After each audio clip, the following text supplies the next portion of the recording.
Bonjour à toutes et à tous. Tout d'abord, je voudrais remercier Emmanuel Hirsch de m'avoir donné l'occasion de prononcer cette intervention introductive qui va être prolongée par des réflexions de mes collègues Léo Coutelec et Paul Valdebuc. Je voudrais évoquer avec vous l'étrangeté du concept d'hospitalité à l'épreuve de la maladie neuroévolutive. Dans une réunion qui s'est tenue à l'espace éthique d'Île-de-France, le conjoint d'une personne atteinte d'une maladie neuroévolutive a tenu le propos suivant. La maladie habite chez nous. Cette formulation, la maladie habite chez nous, est significative. Apparemment, elle illustre d'une manière très condensée ce que les personnes atteintes d'une maladie neuroévolutive et leurs proches, mais aussi les soignants, vivent au jour le jour dans ce lieu qui s'appelle « chez nous ». Tout d'abord, il y a ce terme générique, la maladie. Ce n'est donc pas une personne à laquelle on attribue un nom, et ce n'est pas non plus Parkinson, Alzheimer ou Huntington qui habitent chez nous, alors que ces désignations sont celles de personnes.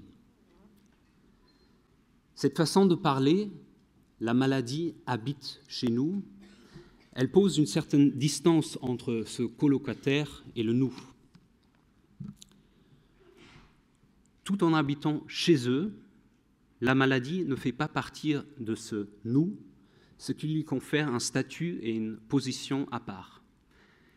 Il semble comme s'il était dedans et dehors en même temps. Ça me fait penser à l'étranger qui vient aujourd'hui pour rester demain, comme le disait le sociologue Georg Simmel. Il ne s'agit pas de l'hôte qui ne restera que pour un temps déterminé.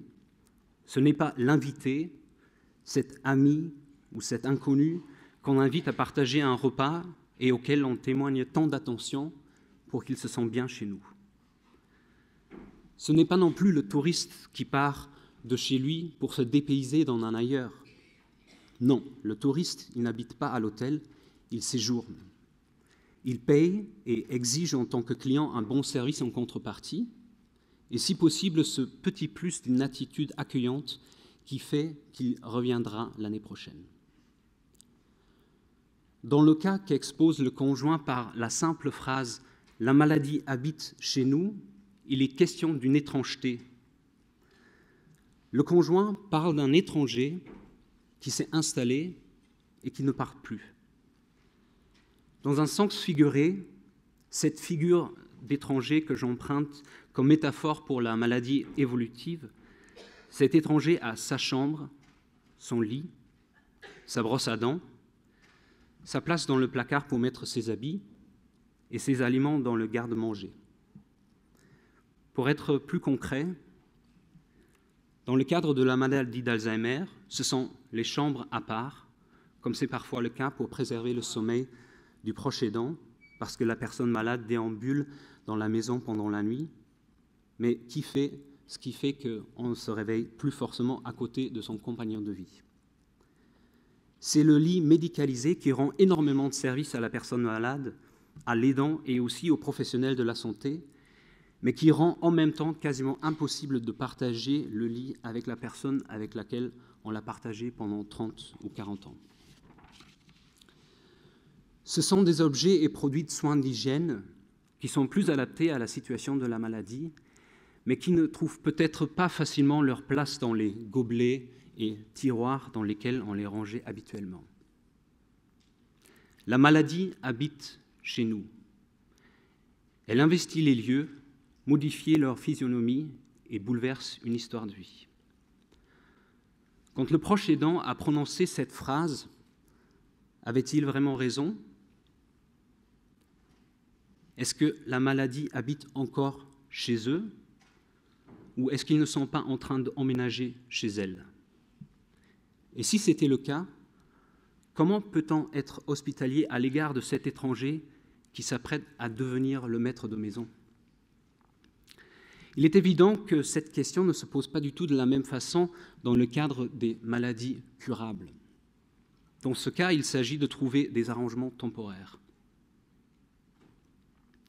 On peut peut-être concevoir une certaine facilité d'être hospitalier face à une infection bactérienne ou à une jambe cassée, autant en tant que personne concernée qu'en tant qu'entourage et en tant que société. D'être affecté d'une maladie qui a une durée déterminée peut nous permettre parfois de ralentir, de prendre le temps pour sortir de l'ordinaire. Paradoxalement, la maladie dont on guérit peut devenir la source qui nous ressource. Pour reprendre la figure de l'invité qui restera spontanément pour le dîner, son éruption dans notre quotidien peut transformer une soirée banale en événement, en une célébration de la vie. C'est aussi ça l'hospitalité. Savoir recevoir l'autre en appliquant les codes sociaux, et ça en toute simplicité. Pour être hospitalier, il ne faut pas forcément un apéritif avec des petits fours et un menu entrée, plat, fromage, dessert, café. Être hospitalier, cela veut dire savoir répondre avec bienveillance à un besoin de l'autre auquel il n'a momentanément pas de réponse, à un état de vulnérabilité. Le principe de l'hospitalité est justement appelé dans une situation qui est caractérisée par l'asymétrie entre celui qui accueille et celui qui est accueilli. Mais que faire dans le cas d'une maladie évolutive ? Ce que Claude m'a raconté au cours d'un entretien pourrait peut-être bien illustrer une réponse possible à cette question. Claude s'est occupé de sa voisine atteinte de la maladie d'Alzheimer pendant plus qu'1 an. Elle vit aujourd'hui dans un EHPAD. À la question ce que le départ de sa voisine en EHPAD lui a fait, il répond ceci. Qu'est-ce que ça fait ? J'ai maintenu autant que possible. J'essayais de réparer comme la tapisserie qui se décollerait. Alors, vous remettez vite de la colle et puis ça se décolle à côté. Alors, vous remettez vite de la colle. Allez, ça aussi, c'est résolu. Donc, quand je ressortais chez elle, tout était de nouveau nickel. Je ne dis pas que c'était rangé, mais elle était de nouveau à flot. Qu'est-ce que ça me faisait ? Je voulais la maintenir à domicile parce que c'était quand même son bonheur d'être maintenue à domicile. Moi, au niveau psychologique, oui, ça m'a attristé. Je revenais, c'était vraiment triste, oui. J'avais pas l'attitude devant elle en lui disant « Oh mais Ginette, on touche le fond là, c'est plus possible ». Non, jamais je disais ça, parce que ça lui faisait du mal. Mais je le pensais au fond de moi. La tapisserie décollée qu'utilise Claude comme image, de quoi est-elle la métaphore ? Pour l'évolutivité de la maladie d'Alzheimer, pour l'état de la personne malade, pour son état à lui. La tapisserie recouvre les murs d'une maison. Elle décore ce qui nous sépare et protège de l'extérieur et qui porte le toit sous lequel on vit. La couleur et les motifs de la tapisserie qu'on a choisis font de la pièce un lieu où il est bien de vivre et d'accueillir. Mais la question de quoi la tapisserie est la métaphore me semble insuffisante. Il faut aussi poser la question comment ça se fait qu'elle se décolle ? Est-ce que ça fait trop longtemps qu'elle était collée sur le mur ? Est-ce que le propriétaire des lieux a négligé l'entretien ? Ou est-ce que c'est le mur qui a été infiltré, attaqué par l'extérieur, et ce qui fait que l'intérieur s'effrite petit à petit ? Est-ce que ce sont donc les fondements de l'habitation qui sont mis en péril ? Ou encore une autre option ? Est-ce que c'est peut-être cet étranger qui habite chez nous et qui arrache la tapisserie ? Comme on le connaît uniquement par son nom générique, la maladie, ne faut-il pas le croire capable de tout ? Et même, qu'est-ce que ça change de connaître son nom, Alzheimer, sclérose en plaques, SLA, si on n'arrive quand même pas à le faire sortir de chez nous ? C'est ce chez nous qui rend difficile de trouver une réponse à la question de quoi la tapisserie décollée est la métaphore. Il ne faut pas se voiler la face. Tout d'abord, la maladie habite la personne. Peut-être il est particulièrement vrai pour les maladies neuroévolutives qu'elles contiennent un enjeu identitaire très fort pour la personne atteinte.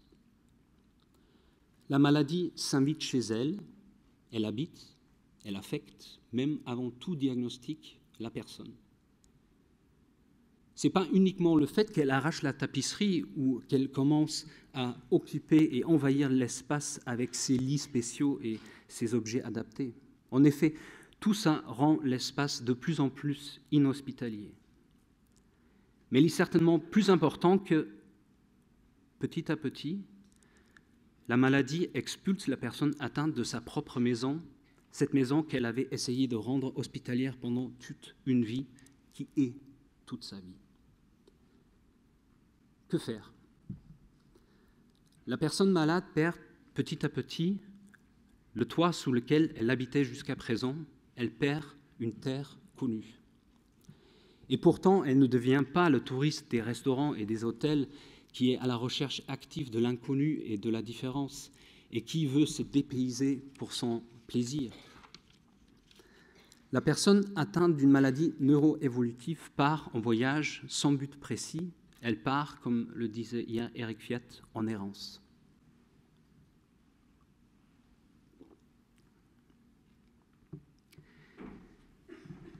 Mais le conjoint disait « la maladie habite chez nous ».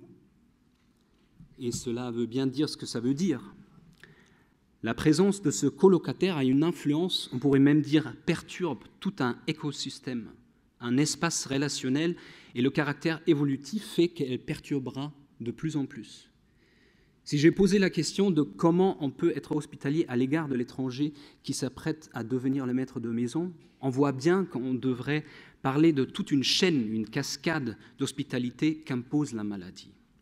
La personne malade, comment peut-elle être hospitalière à l'égard de sa maladie? Et le conjoint, et ensuite la famille à l'égard de la personne malade? Et l'entourage, les voisins directs, les habitants du quartier et de la ville, les amis, les soignants? Comment cet entourage peut répondre avec bienveillance aux besoins de la personne malade et de la famille quand ils n'ont pas de réponse ou de ressources? Aujourd'hui, certains pays voisins évoquent le concept de Dementia-Friendly Communities, de communautés amies de la démence. Il faut préciser que le concept de démence relève de la nosologie médicale et ne porte aucune connotation péjorative ou discriminatoire. Peut-être ces communautés sont une réponse à la question comment l'entourage peut être hospitalière à l'égard de la personne malade. Mais il faut se méfier de croire qu'une réponse serait simple à trouver. Ça me fait penser à Nelly, la femme de Jean.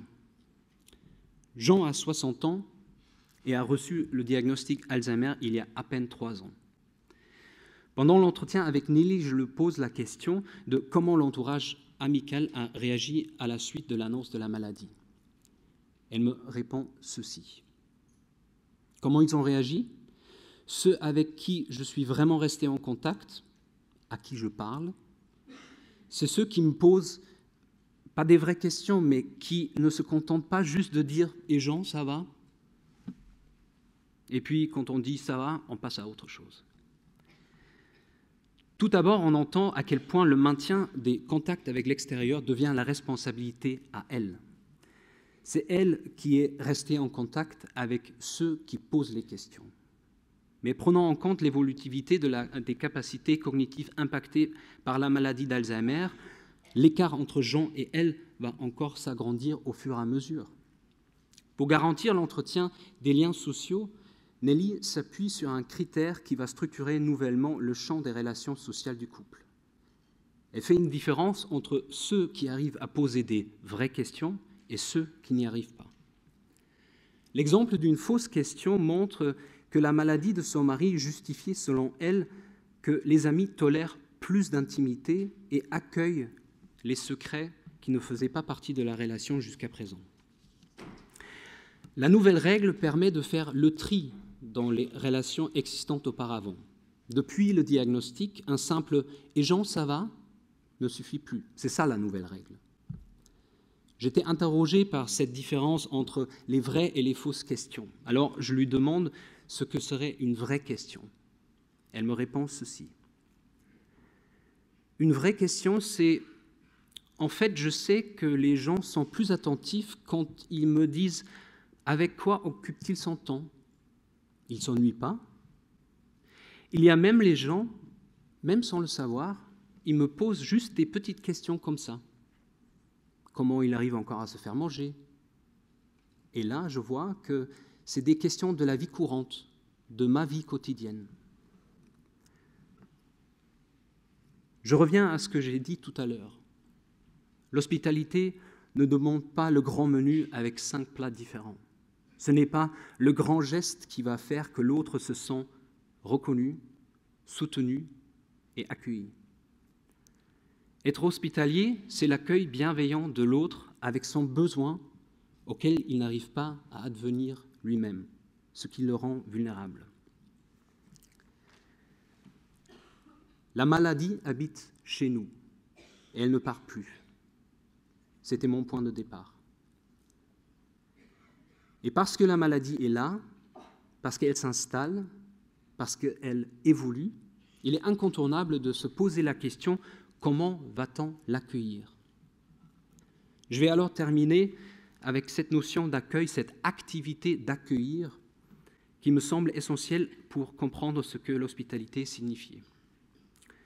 Le mot « accueillir » vient du latin « colligere », ce qui veut dire « cueillir ». Quand on cueille quelque chose, on rassemble des objets qui partagent une propriété commune. L'étymologie du mot « accueillir » peut nous sensibiliser au fait que l'accueil contient toujours une dimension de triage, c'est-à-dire il faut choisir, il faut prendre une décision. Ce triage se base sur la définition de la catégorie « objet à cueillir ». Je m'explique. Quand je pars cueillir des fraises, je vais prendre que les grandes, les bien mûres et bien rouges. Ou bien, je les prends toutes, ou bien, si je tombe par hasard sur les framboises, je vais les cueillir aussi. C'est donc à moi qui suis en train de cueillir, de définir la catégorie de ce qui va finir dans mon panier.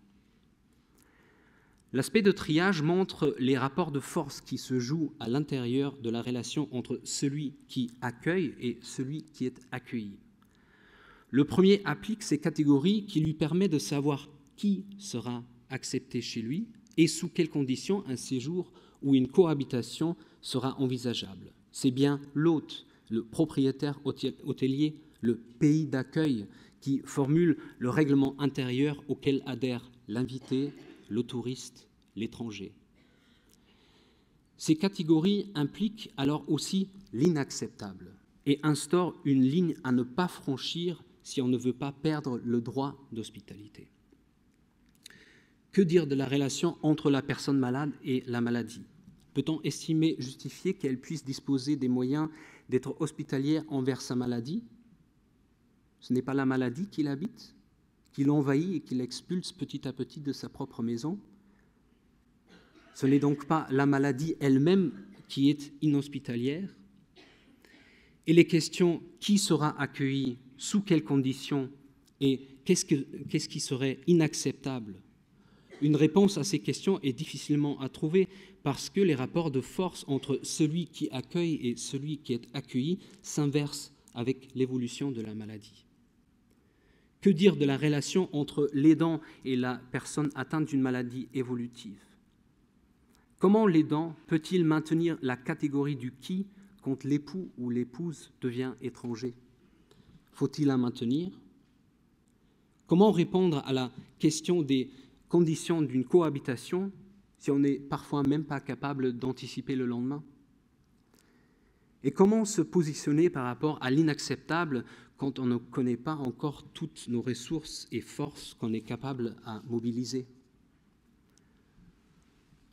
Une réponse qui est peut-être insatisfaisante se cache pourtant derrière la catégorie maladie neuro-évolutive. Les catégories qu'on applique au monde pour le rendre intelligible, pour comprendre l'autre et soi-même, ces catégories sont justement évolutives et non statiques. L'aspect de triage dégage, me semble-t-il, encore une caractéristique importante de l'hospitalité et du lien social qu'on jugerait peut-être hospitalier. Ce lien est exclusif. Je m'explique. Ce lien demande à la fois une attention en faisceau, une présence à la catégorie objet à cueillir et à la fois à l'activité même, et donc à soi-même. Ce lien doit rejeter et mettre entre parenthèses momentanément d'autres liens. Il est donc exclusif. L'accueil qui mérite l'attribut hospitalier demande une disponibilité instantanée, une présence à l'autre et à soi-même, et par conséquent un équilibre à trouver entre le repli sur soi et l'abandon à l'autre. L'hospitalité est-elle alors une posture à trouver? Et si la réponse était oui, je prolonge par une dernière question. Cette posture, comment pourrait-elle être au cœur de la relation de soins et tout un projet sociétal? Merci beaucoup pour votre attention.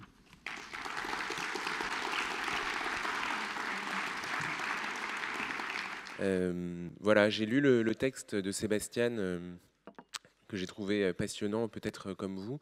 Je l'ai lu en avance et donc j'ai eu l'occasion de préparer quelques remarques. Et l'angle que j'ai choisi, c'est celui du rapport à la maladie, parce qu'il me semble que l'hospitalité est un rapport parmi d'autres et parmi 3 rapports à la maladie. Alors, en premier lieu, on peut dire que si la maladie habite chez nous, puisque c'est la phrase qui est le coup d'envoi de l'intervention de Sébastien, cela ne veut pas nécessairement dire que la personne lui offre l'hospitalité. Donc, un premier rapport à la maladie pourrait très bien consister à refuser l'hospitalité. Et d'ailleurs, c'est peut-être un préalable à la guérison, dans le rapport à la maladie. Guérir, c'est jeter toutes les forces contre la maladie, c'est lutter contre la maladie. Et évidemment, cette posture d'inhospitalité face à la maladie est éprouvante, difficile, surtout dans le contexte des maladies neuroévolutives où la guérison est à ce jour impossible. Il semblerait donc que les maladies neuroévolutives obligent la personne à un devoir d'hospitalité. Et donc l'hospitalité serait une deuxième figure dans notre rapport à la maladie. Il est vrai que l'étrangeté de la maladie, en particulier celle des maladies neuroévolutives, touchant le cerveau, justifie peut-être un effort d'hospitalité. La maladie invite à adapter les habitudes, comme cela a été dit hier, mais aussi par Sébastien ce matin, à trouver des ruses, comme le disait Émilie Herman, pour continuer de vivre, des ruses d'hospitalité précisément. Et donc, selon cette perspective, la question est de savoir comment être hospitalier à la maladie. Comment définir l'hospitalité? Il me semble que l'hospitalité ne peut pas être simplement définie comme l'accueil de l'étranger. C'est une définition nécessaire, mais à mon avis insuffisante. Je m'explique. Nous passons notre vie à rencontrer de nouvelles personnes, de nouveaux visages. Et pourtant, lorsque nous faisons cet acte quotidien de rencontrer des nouvelles personnes dans les transports, par exemple, nous ne sommes pas hospitaliers. Donc, il faut une dimension supplémentaire pour définir l'hospitalité. Il n'y a, selon moi, hospitalité que lorsque l'on s'expose à l'autre, que lorsqu'on prend un risque envers l'autre, risque qui est aussi une opportunité de rencontrer l'autre, une chance de le rencontrer. Dans le cas de la maladie, il n'y a hospitalité donc que si la personne accepte de changer par la maladie, ou que le couple même qui fait face à cette maladie accepte les changements dans sa vie quotidienne. Et il n'y a hospitalité par les soignants et par la société, non pas lorsqu'il y a une simple acceptation, non pas quand il y a une simple tolérance, mais quand il y a rencontre, quand il y a choc, confrontation entre précisément l'étranger et entre celui qui demande l'hospitalité et celui qui le reçoit, entre l'hôte qui accueille et l'hôte qui reçoit. Mais bien entendu, pour revenir à la maladie, le succès de cet effort est déterminé par au moins 2 paramètres. Premièrement, dans le cas des maladies neuroévolutives, l'étrangeté s'accroît avec le temps et évidemment l'effort d'hospitalité devient d'autant plus difficile que le temps passe, si bien que, comme l'a très bien dit Sébastien, l'hospitalité finit par se renverser. C'est la maladie qui finit peut-être par accueillir la personne. La maladie peut devenir colonisante, aussi bien dans le corps que dans l'espace de vie. Deuxièmement, le contexte de l'hospitalité est décisif.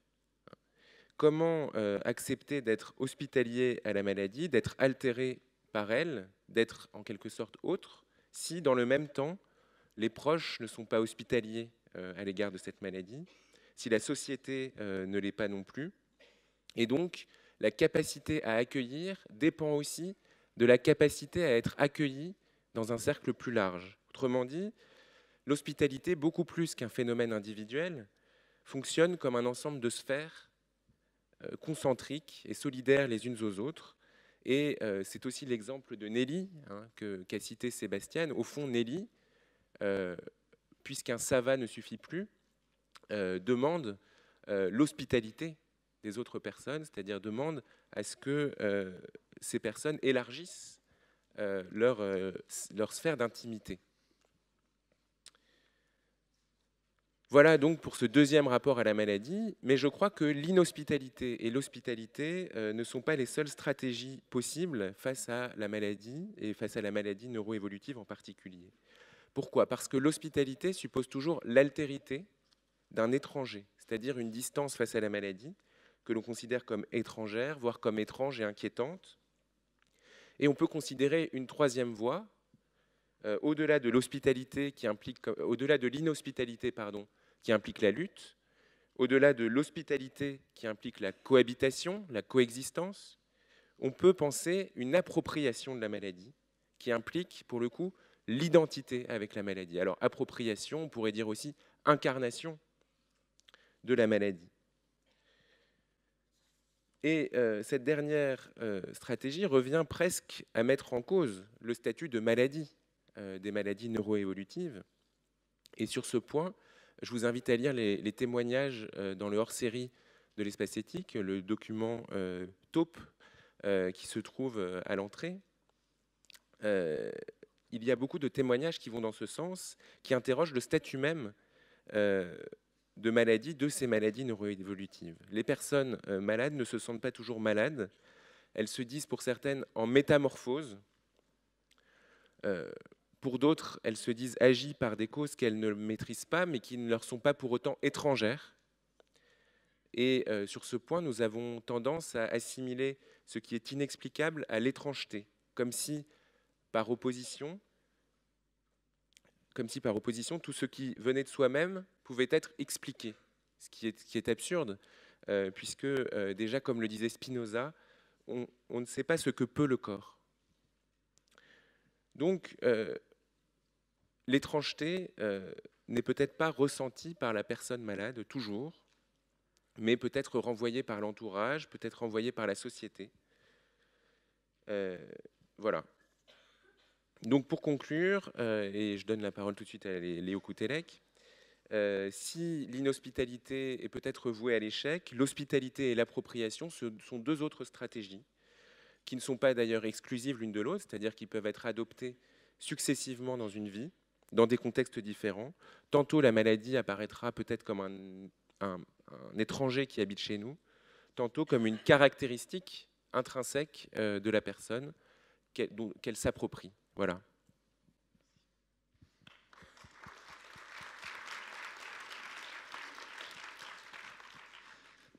Merci Paul-Loup, bonjour à toutes et à tous. Alors je vais essayer de prolonger le propos de Sébastien dans un registre un peu différent de celui de Paul-Loup, qui a cerné la question de l'hospitalité dans son rapport à la maladie.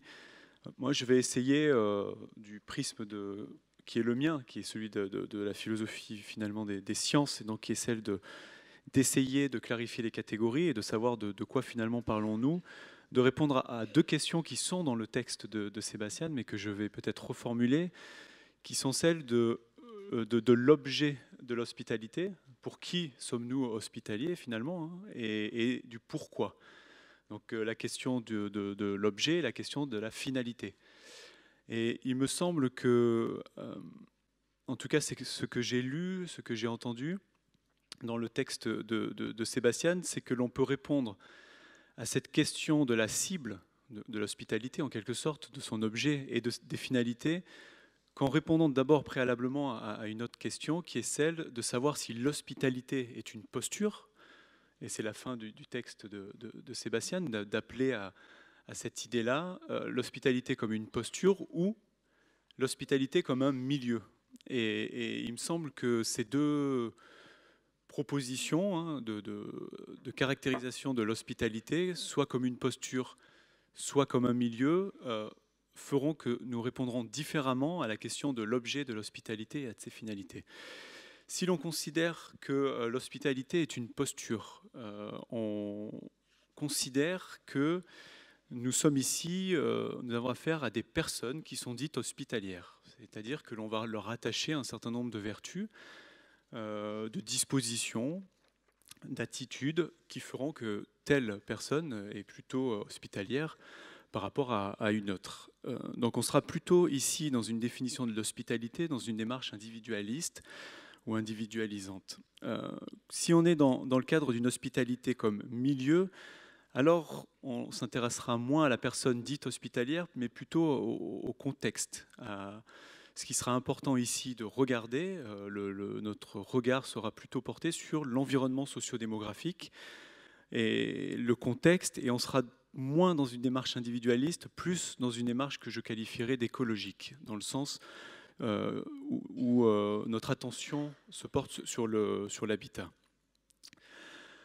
Donc, que l'on considère l'hospitalité comme une posture ou comme un milieu, on répondra à la question de l'objet de l'hospitalité différemment.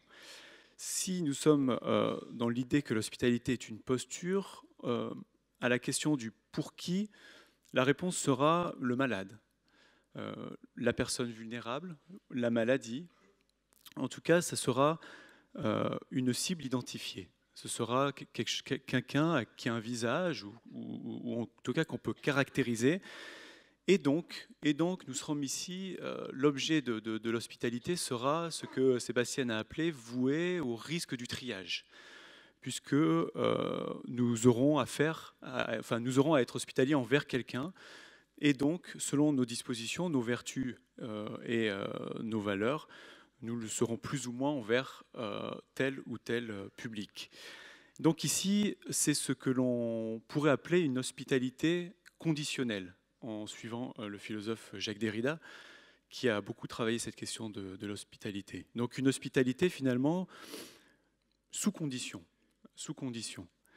Je veux bien être hospitalier, mais je ne le serai pas de façon inconditionnelle envers tout le monde. Si l'on considère l'hospitalité comme un milieu et non plus comme une posture, alors il ne s'agira plus de la démontrer, il s'agira plus de démontrer notre hospitalité par un comportement vertueux, par exemple, mais plutôt de la déclarer. Et de la déclarer non pas à l'échelle individuelle, mais à l'échelle du cadre, de la structure, de l'institution. C'est-à-dire qu'ici, l'hospitalité comme milieu, son objet, c'est précisément les conditions de cette hospitalité, c'est-à-dire le cadre institutionnel. Et ici, nous sommes de ce que Jacques Derrida appelle dans le cadre d'une hospitalité inconditionnelle, absolue, pure. C'est-à-dire qui ne va pas s'attacher à des individus, mais à un contexte de société. Donc on est vraiment dans une hospitalité inconditionnelle instituante, c'est-à-dire que c'est dans les institutions mêmes que va se loger cette idée d'hospitalité plus que dans les individus. Alors, donc voilà une première façon de répondre à la question de l'objet, du pour qui, quelle est la cible de l'hospitalité. Maintenant, quelles sont ces finalités selon que l'on considère l'hospitalité comme une posture ou comme un milieu? Si l'on considère l'hospitalité comme une posture, la finalité de l'hospitalité sera de nourrir la relation. Ce sera de répondre à un appel, de répondre à une vulnérabilité, de répondre à une souffrance, à un manque. Nous allons essayer, dans le cadre dans cette démarche hospitalière, effectivement, de nourrir une relation qui fait suite à un appel. Et ici, ça a été dit par Sébastien, il me semble que dans ce cadre-là, l'hospitalité se confond avec une attitude bienveillante ce qu'on peut appeler aussi la sollicitude. C'est l'idée de nourrir la relation. Mais si l'on considère l'hospitalité comme un milieu et non pas comme une posture, alors la finalité n'est plus de nourrir la relation, mais de renforcer la démocratie. Nous sommes ici dans une autre optique qui est celle de, plutôt que de répondre à un appel, mais plutôt de créer les conditions sociales, les conditions environnementales, les conditions politiques, pour que le monde soit viable et vivable pour le plus grand nombre, dans toute sa diversité, et donc dans toutes ses vulnérabilités, pour que ces appels trouvent un écho, une résonance dans la société, et non plus seulement envers le voisin ou le proche aidant. Donc ici, l'hospitalité comme milieu a véritablement pour fin de nourrir effectivement ce qu'on appelle l'idéal démocratique qui est le nôtre. Donc vous voyez que on a un concept ici qui est, comme le dit Jacques Derrida, insaisissable en cela qu'il a une double, finalement, un double visage. Et mon propos n'est pas de dire qu'il faut choisir, vous l'aurez compris.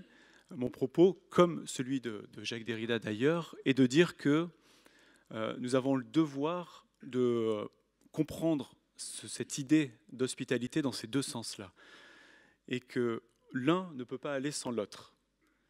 C'est-à-dire qu'il ne peut pas y avoir d'hospitalité inconditionnelle, pure, absolue, celle qui fait que l'on en fait un idéal démocratique, cette idée qu'on institue dans nos institutions, cette idée-là inconditionnelle de l'hospitalité ne peut survivre si elle n'est pas accompagnée d'une hospitalité conditionnelle, celle qui va nourrir la relation et celle qui va être inscrite dans les dispositions, les postures, les attitudes de chacun d'entre nous. C'est-à-dire cette idée, finalement, de l'hospitalité nous invite à croiser, comme nous essayons de le faire fréquemment ici aux universités d'été, mais aussi à l'espace éthique, croiser un regard éthique qui va être celui qui va mobiliser des valeurs, des vertus, des postures, celles qui permettent de prendre soin, cette attitude bienveillante, cette sollicitude, a une dimension politique qui, elle, fera que ces postures, ces valeurs prendront une dimension démocratique parce qu'elles sont inscrites dans des institutions en tant que, cette fois-ci, principe. Voilà.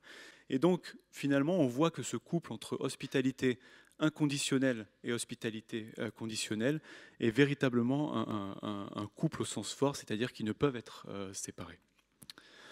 Voilà, c'était mon éclairage sur ton intervention. Merci.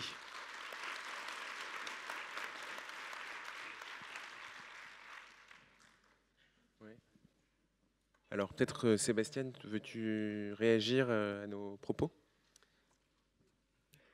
J'essaye de... déjà, merci beaucoup. J'essaye d'être assez brève. En fait, je voulais réagir à ce que tu as dit, Léo, sur le risque de triage. Il me semble que, je ne sais pas si moi je serais d'accord pour parler d'un risque, parce que, en fait, quelque part, il faut trier en permanence, parce que sinon on est envahi. On ne peut pas répondre à toute sollicitation qu'on a tous les jours, tout ce qui nous entoure. Je pense que tout le monde sait, par exemple, quand on est dans la rue, dans une grande ville, il faut en quelque sorte se fermer pour ne pas être envahi par tout ce qui nous entoure. Donc je pense, au lieu de parler d'un risque de triage, je dirais plutôt que le problème de triage le triage devient problématique à partir du moment où on se appuie sur la catégorie de normalité, que le triage se fait en s'appuyant là-dessus, en disant que ça c'est normal et ça c'est pas normal. Donc par exemple, là, c'est normal d'être en bonne santé et c'est pas normal d'être malade. C'est normal d'être un citoyen et pas un étranger, par exemple. Je pense que là, le triage devient problématique. Et la deuxième réaction à vos propos, c'est ce que vous avez dit tous les deux. À la fois, toi tu as recité l'exemple de Nelly qui donc demande l'hospitalité. Léo, toi tu as dit que c'est répondre à un appel. Et donc je pense que peut-être ce qu'il faut retenir, c'est que il faut, comme tu as dit très bien, Léo, créer des conditions pour qu'on puisse formuler un besoin dans les institutions de permettre aux personnes et de communiquer, vous êtes de bienvenus, tout ce que vous avez besoin, vous pouvez le formuler chez nous, on est à l'écoute et on accueille vos propos. Voilà, c'était ce que je voulais dire. Non, je vais peut-être rajouter quelque chose sur ton intervention, Léo, pour illustrer un peu ta distinction entre hospitalité milieu et hospitalité posture.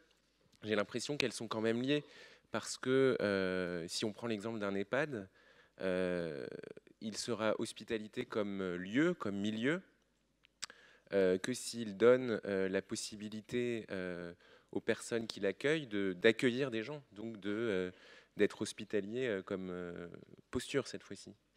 Donc on voit bien le lien entre les deux. Voilà. Oui, c'est ce que j'ai essayé de dire, c'est effectivement un couple indissociable. Il ne peut y avoir d'hospitalité en tant que disposition personnelle, individuelle, si l'environnement dans lequel on évolue n'est pas lui-même hospitalier. C'est ce que tu as appelé, ce que tu as appelé aussi, Paul Loul, les chaînes d'hospitalité. L'hospitalité est quelque chose en cascade.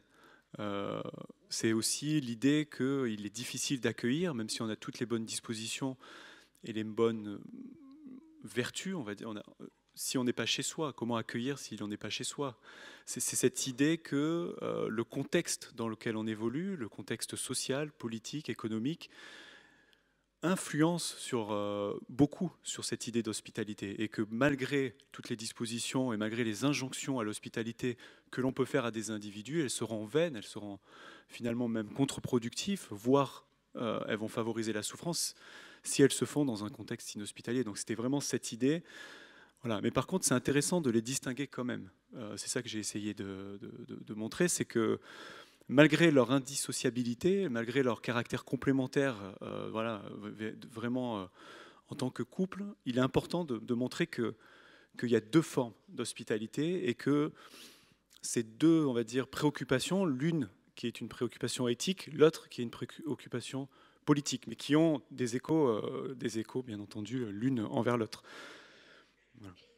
Alors, sur la question du triage, parce qu'elle me semble vraiment au cœur de la question de l'hospitalité, le risque de triage, il est problématique si effectivement il s'inscrit dans le cadre d'une normativité sociale. Ça, c'est peut-être un premier point, mais surtout, je pense qu'il est problématique s'il est à l'échelle individuelle, précisément. C'est-à-dire que si, on va dire, le choix du tri est donné à l'individu. Or, précisément, ça doit être les structures sociales qui décident, à un moment donné, du curseur de l'hospitalité, en quelque sorte. Et peut-être pas laisser à chacun le libre arbitre de décider envers qui il sera hospitalier ou pas. Et c'est précisément tout l'enjeu des communautés amies de la maladie d'Alzheimer ou amies des déments, comme tu l'as prononcé, c'est de mettre au niveau collectif, de mettre au niveau social, de socialiser ce risque finalement de triage en disant on va limiter la subjectivité individuelle ou les prédispositions peut-être non vertueuses des individus à avoir peur de l'étranger, à avoir peur du vulnérable, à avoir peur du cabossé, à avoir peur du sans logis, sans papier, etc. Et donc de destituer finalement l'individu de ce droit de triage et de décider au niveau social, au niveau de la communauté, de ce que l'on acceptera ou pas, de mettre ce curseur sur la conditionnalité de l'hospitalité. Et je crois qu'à l'échelle individuelle, ce qu'on doit développer, ce n'est pas la capacité de triage, mais c'est la capacité de bienveillance, de sollicitude, c'est l'aspect vertueux. Voilà. Mais la capacité politique, me semble-t-il, sur cette question-là, elle doit être au niveau collectif. Voilà, juste un petit mot de conclusion. Tu as parlé de la peur qui est liée à l'hospitalité. Ça renvoie un peu à l'idée que j'essayais de développer, c'est-à-dire qu'il n'y a pas d'hospitalité si à un moment on ne surmonte pas cette peur qu'on a de l'autre, et donc si on n'accepte pas le risque de l'autre aussi. Voilà, donc, et on peut se demander aussi aujourd'hui si l'impératif sécuritaire dans les EHPAD notamment, voilà, est compatible avec l'hospitalité.